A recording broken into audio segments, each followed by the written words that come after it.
This is an authentic week in the life of an aspiring 23-year-old entrepreneur living in Cape Town trying to build something great. You see all these young entrepreneurs making money online and wondering, how do they even do this? What do they do? What type of work do they do? How do they make money online? Well, that's exactly what I'm trying to showcase to you guys in this video. I live in this beautiful country in South Africa. It's absolutely amazing here. So in this video, I want to take you guys through a behind the scenes of, what it looks like building these businesses. So I'm taking you guys through all the meetings that we do with the internal team, some of the interactions with the clients. There's a lot of value in this video. I'm doing behind the scenes of the podcast that we did with our new guest, James Fremantle, an interview that I did with a local farmer here in Cape Town. This video is going to be action-packed and also full of value. So yeah, very excited to bring you guys this video. Let's get into it. Greatness comes with a price. Pay it boldly. There's something about remembering that we only get one shot at life that just hits different. This is it. No replays, no next rounds, just one wild, sacred adventure. And I refuse to let mine slip by in hesitation or in fear. I want to look back and say I left nothing on the table. So I pray constantly, not just for outcomes, but for discernment to know what's truly right and the courage to act on it. Because the truth is, deep down, you already know what you need to do. You're just waiting for it to feel safer, easier, less risky. What if risk is part of the calling? What if that doubt, that fear that is burdening you is part of God's plan to strengthen you? You pray to be a strong man and wonder why God gives you all these challenges to endure. We weren't made for comfort. We were made for calling, for purpose, for impact, for stretching into our God-given potential. You will never regret the path you took with courage, but you will always feel the weight of the one that you avoided out of fear. You have nothing to lose except the life you were meant to live. You were made for more, and the moment you decide to believe that, everything begins to change. As we embark on this upcoming week, I am trying to set my intentions correctly. On the end of the day, we only have one life. That is what it is. When I was writing this essay, it gives you a different perspective on taking action. You are pre-framing situations to operate out of the frame of there is no lose. Okay, there is no regret by taking action and being courageful and doing the thing that you have dreamt of doing for your whole life. That is it. That is the only thing that we have. What are you going to do? Do something because you feel like, it's the safe option. Everyone expects that of me. Why? We only have one life. That's what we're here to do is to chase that deep desire you have within. What I'm doing right now, I've desired and I've had that idea and that feeling and that dream for a very long time, probably 2-3 years before I took action. I wanted to make money online. I wanted to travel. I wanted to have a traveling podcast. That was my thing. Don't ask me why. Don't ask me, everyone else could think it was crazy, but deep down when I was alone, I knew that is what I want to do. And I couldn't explain it, but I just knew that's what I wanted to do. And in a weird, very skewed way, I somehow ended up doing that. So yeah, I really think if there's one thing that you can take away from this video and all the videos that I'll ever make, is create a life worth living. Chase whatever sets your soul on fire. It's I read that in a poem somewhere, and that just always sticked with me. Whatever that thing is on your heart to do and to desire, chase that, because fuck, bro, that's all we have. So let's get into this week. Let's kill it. Let's pre-frame every situation with that taken into mind, and let's really serve our clients this week. Let's really bring our best to the table, because we owe it to ourselves and to the people that we are working with and we surrounding ourselves with to only bring our best to the table. There's a good DM strategy that's working where, a lot of people were saying recently, do you have space for 5 high ticket clients or something like that?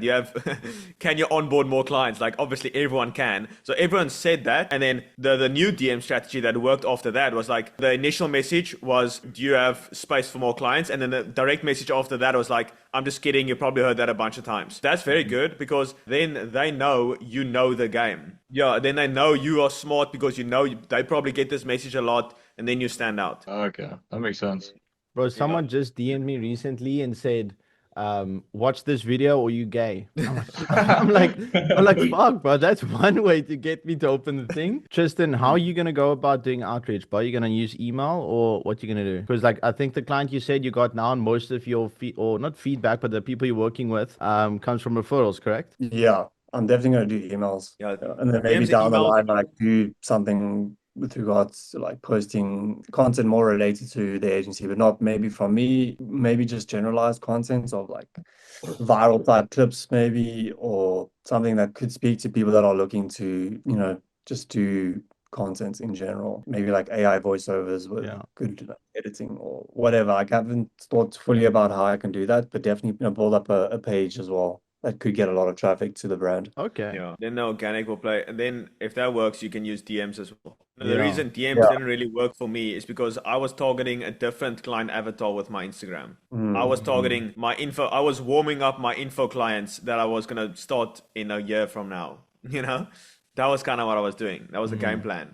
But if you can do like the content where you are giving the actual creators tips, it's not gonna go viral because there's obviously like 1% of people are creators, So, but everyone is interested in lifestyle, or people looking to start a business are much bigger. So you're gonna get a lot less views with these YouTube. I definitely think you can do that on social media. It's just gonna like that specific market, but that space is very fucking competitive, bro. And then you essentially making content against editors. Which one? No, like making content for editors and then using yeah. that as inbound, because then essentially the content you're going to be doing is I mean, I can definitely help you with this. Like I can definitely give you some advice on that because I was planning on doing this, but you would then I can send you over some couple of pages as well, then you can have a look at. Thanks, bro. Appreciate it. Yeah. A lot of people schedule through the website. I think my Calendly is still linked on the website. We should, because I think the main thing is we should open up as much time for Andrew as possible. Like that's why we got Bongi in the first place. I want all the calls for the info to go through to Bongi, and I want no calls to go through to Andrew. So Andrew can just focus on the agency, so Bongi can take all the calls. Yo, look at this, boys. Look at this. Wow. Holy shit. That's That's from from one YouTube. That's from one YouTube video. Andrew, we need to do this webinar, bro. All right, so we just wrapped up a couple of calls, one with founding members or the founders acquisition members in the exclusive community, link down in the description there's a free one as well to go and have a look at that. But we had a call with them and then also our sales team. I really enjoy having calls. First of all, with the exclusive community, the main idea for the Friday calls is to essentially go and have a look at, we have a call on Monday as well. We set the intention for the week, and then the Friday calls is to go and have a look at, did we actually do the things we wanted to do this week? How many clients did we sign this week? We wanted to sign 2, we only signed 1. Why did that happen? Did we lack on the outreach? Maybe the copywriting was not good, and then we can go and revisit, relook, review, and then essentially implement the new strategies and information that we've learned to then re-input that on Monday, set intention for the week, and then continue. I also think the main thing when it comes to building businesses and essentially taking action is you just need to do the thing. Okay, we know, just send the outreach, do the service delivery, or whatever, hit the gym, eat good food. But the main thing with all these things, it comes down to the friction between you and taking action. And a lot of that friction can be removed by just being around and surrounded by people that are, striving to achieve the similar goals, that's going through the same thing as you. And that's what Founders Acquisition here can give you, is people are looking to start and build and scale their agency right now while focusing on health. And predominantly all these guys are from South Africa, which is amazing. So if that's something you want to look at, joining a community like this is invaluable because you are learning from everyone around you and you are surrounded by people that are going through the same stuff as you. And so it just allows you to take more action because it removes friction, which is a lot of it just giving yourself permission to take action because now you know it's possible. So the call with the sales team went really well as well. We onboarded a closer about 2 weeks ago, and we are essentially slowly but surely going through, all the analytics, making sure that looking at areas where can we improve. So we put more money behind the ads. Maybe we should optimize the ad more. Maybe we should be posting more ads frequently. Maybe we should change the angle, the framing of the ad. There's so many things that we are still looking at because we are new to the ads game. That we're essentially getting down to the bottom of this right now. So I think we're running this ad for like 3-4 weeks now. It did really well, but it seems like it is reaching people that's outside of the people that we want to be reaching. So that probably tells us that, we can't really spend too much money anymore behind this ad. And that's something we should take into consideration when making new ones. So I think we're going to create more ads more frequently now. Instead of doing like, one batch every now and then, I think we should be pumping the volume a bit more with the ad creatives. But yeah, that's it for the calls. Went really well. All right, ladies and gentlemen, we are going to interview a farmer today. We're going to be shooting some content. This is actually for next week's vlog. So I'm just going to give you like a sneak peek. I'm not going to give you the full breakdown of what we're doing, but essentially I wanted to know, what is the real difference between free range and pasture raised food, what is the effects of pesticides on our food, because let's be real, spending money on free range versus pasture raised, the best quality type of food, there is definitely a bit of a financial investment on our end. I believe it to be worth it, of course, and I think it's just gonna be really good to interview a local farmer and to really see how it works on the back end. What does he think about it? How good is the food quality in South Africa, just in general? The soil quality, a lot of what the food quality comes down to is the quality of the soil. If there's no nutrients in the soil, there won't be any in our meat because the animals don't eat it. They don't get it in through the soil, which is their food. And then also the plants, which become the food. So, all right, ladies and gentlemen, we are here with our local farmer, Liam.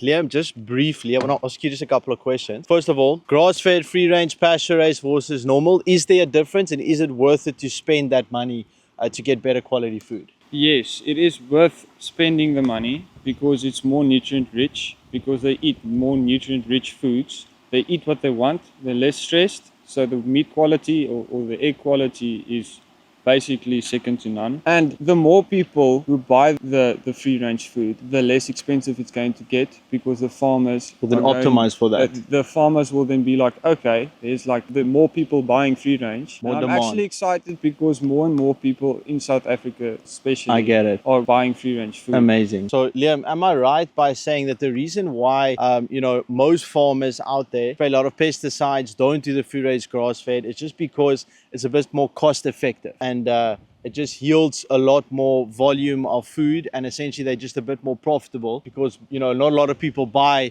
a free range grass fed. So basically you're saying if the demand increases, we are able to get it for better and cheaper prices. Yes. Okay, exactly. so we as consumers need to invest with our money into what we are looking for. If we want to eat healthy, we need to show that by buying these foods, so that in general, in a macro perspective, we can get these foods for healthier. Because we can't really blame the farmers for it to a large extent, because it's a business. They obviously need to make money. So by doing the food lots, right? Yes. They are obviously doing that as optimizing for volume and for profit.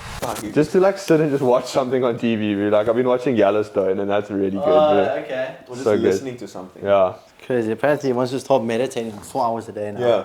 Really? Yeah. But have you heard all the shit that's happening with Hormozy and Iman?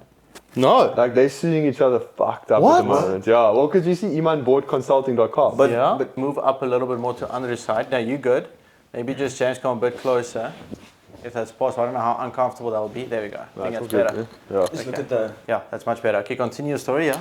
No, Everything's yeah, fine. bro. So they they're apparently like suing each other fucked up. Paul, because I was in their training cohort thing for like a month, and Paul was saying Paul Daly, Oh, yeah, and I he know. was just saying that like apparently there's like the biggest. He's like he hasn't seen a lawsuit that size. Like, Bro, so I it's would fucked. fucking... Yo, that's But they've terrible. got beef for a long time because they were both in the gym niche at the same time. Who? Iman and Hormozy. Was Iman in the gym niche? Yeah, that's Oh. what it was originally, bro. Yeah. And originally when he bought consulting.com, it was just a selfie of him. Yeah. Bro, Such a when I fucking saw that, I'm like, bro, this guy's making some This crazy guy's a moves. troll. Yeah. But business is war, bro. Yeah, It's fucking it war. is. Pour so much into the business. When something happens to the business, you're like, Yeah, you take it. it Yeah, feels like a shot to the it's heart, you. bro. It's literally like it hits you, bro. yeah, you're like, oh, this Yeah. guy doesn't like me. And it's like, no, he just doesn't like the offer. Like, doesn't like your offer. He doesn't like the subject, like the way you've written your email. Like, it's not about you. It's like, it's so. But it's like- so difficult to detach. Yeah. It's what, like, is it even possible, bro? Like, it's your business, your baby. You've poured your life and soul into this thing, you Yeah, know? yeah. And it takes complete control of your life, you know? Yeah. If you, especially if you are one of the few, because it definitely takes a certain caliber of person, like you mentioned, Yeah. to really pursue entrepreneurship on a high level. You do have a chip on your shoulder in some form of some way, you know, and it controls your life, you know. You live for that. At least for us three sitting here, like my entire life is optimized and based around building the two businesses that we are right now. Big time. Yeah, based in Singapore, and my goal is to sort of expand here in Asia, but for the time being to see if I can pick up some customers in South Africa. I've still got a business back in South Africa, which is our hardware. But I just want to get my ducks in a row, like the systems, man, because that's what I really suck at. There's like the all of that stuff that automates the back end, and I see massive value in that. Like really, I do. Okay. So that I think it'll be cool, bro. Like I'll set you up with some people in the community as well to have a chat with. It'll be very valuable for you. But yeah, we can speak off this call. I'll hit you up on WhatsApp. James is a good example because actually before, like, I mean, he just signed his first client out to 3 weeks, and 3 weeks ago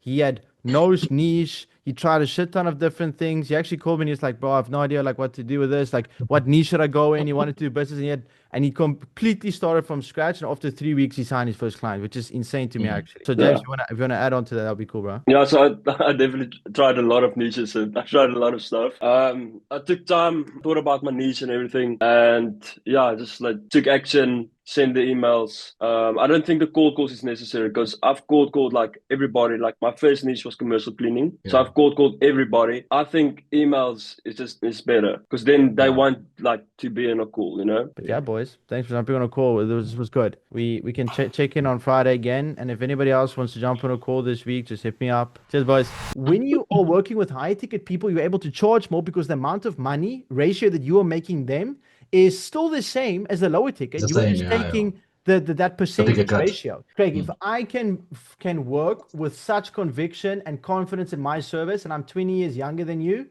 like, just get over it, bro. You are valued enough. I'm telling you right now, you probably have more information and skill than me in almost every other domain. Everything that you will need for right now to get to 15, 20, 35K a month is in here. You can get to 15K a month US without a doubt. I want to congratulate you for taking this step.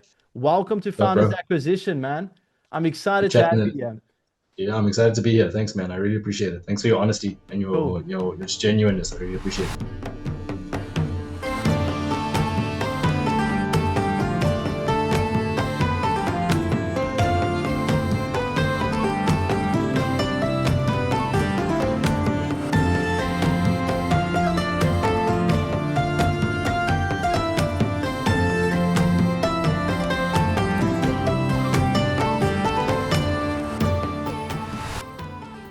Alright, so we just got back from the gym. It's flipping cold here in Cape Town. But this is what we're going to be eating for our first meal today. I usually try and eat at least an hour before I go and hit the gym, but today just wasn't possible. I had to eat afterwards, so I just drank a little smoothie. But yeah, then this will be my second meal, I guess. But this is just essentially, I cook this up really quick. I prep my chicken beforehand, and these patties are essentially just from a braai that we had. It's actually amazing. My father made these patties. He actually also shot the animals, so it's absolutely amazing. This food is the best you can get. So all single ingredient foods, and that's the beauty of what I want to convey with this meal is like, it's not difficult to eat healthy, even if you're busy building businesses and stuff like that. It's just focus on the whole foods.